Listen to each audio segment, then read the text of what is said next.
సృష్టి test tube కేసులో రోజుకో కొత్త కోణం వెలుగులోకి వస్తోంది. ఐవీఎఫ్ కోసం వస్తున్న దంపతులను సరగసి వైపు మళ్లించింది డాక్టర్ నమ్రత. ఐవీఎఫ్ అయితే 2-3 లక్షలు మాత్రమే వస్తాయని భావించిన నమ్రత, సరగసి అయితే దంపతుల ఆర్థిక స్తోమతను బట్టి పెద్ద మొత్తంలో వసూలు చేయొచ్చని భావించేదని పోలీసులు గుర్తించారు. సరగసి కోసం 30 నుంచి 50 లక్షల రూపాయలు వసూలు చేసేవారని వెల్లడించారు.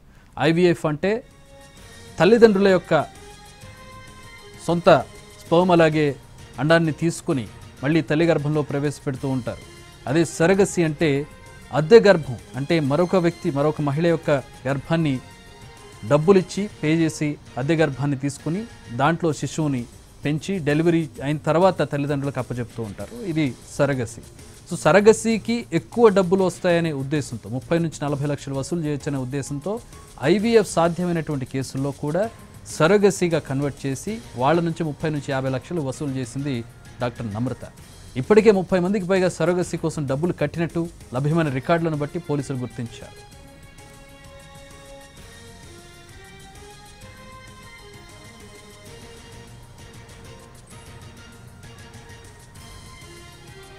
హైదరాబాద్ సెంటర్ను కాంటాక్ట్ చేస్తే వైజాగ్కి పంపించి డబ్బులు వసూలు చేసేవారని, వైజాగ్కి వచ్చే దంపతులను విజయవాడ హైదరాబాద్ పంపించి పెద్ద మొత్తంలో డబ్బులు కట్టించుకునేవారు.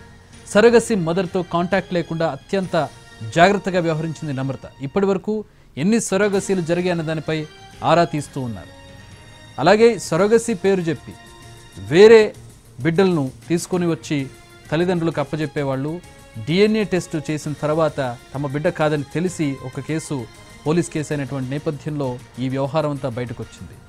ఈ నేపథ్యంలో ఎవరెవరికి బిడ్డలను ఈ విధంగా చైల్డ్ ట్రాఫికింగ్ చేశారు, బిడ్డల అమ్మకాలను సాగించారు అనే దానికి సంబంధించి కూడా ప్రస్తుతం ఇన్వెస్టిగేషన్ జరుగుతోంది. ఇది మొత్తం కూడా ఒక పెద్ద మాఫియాలాగా కనబడుతున్నటువంటి పరిస్థితి. హైదరాబాద్, అటు వైజాగ్, విజయవాడ ఇన్ని బ్రాంచ్లు ఓపెన్ చేసి ఈ బ్రాంచెస్లో హైదరాబాద్ వచ్చిన వాళ్ళని వైజాగ్లో డబ్బులు కట్టమని, వైజాగ్ వచ్చిన వాళ్ళని విజయవాడ, హైదరాబాద్లో డబ్బులు కట్టమని ఈ రకంగా ఒక గూడు పుటాని నడిపారు.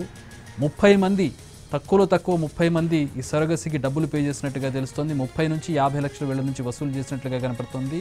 దీన్ని బట్టి దాదాపు కొన్ని కోట్లలో 9 నుంచి 10 కోట్ల వ్యవహారం మనకి ఆన్ పేపర్ కనపడుతున్నటువంటి పరిస్థితి. దీని వెనకాల ఇంకా మరికొన్ని కేసులు ఉండే అవకాశం కనపడుతోంది. ఖచ్చితంగా కొన్ని కోట్ల గూడుపుఠాని వ్యవహారంగా ఇది కనబడుతోంది, అక్రమంగా కనపడుతోంది.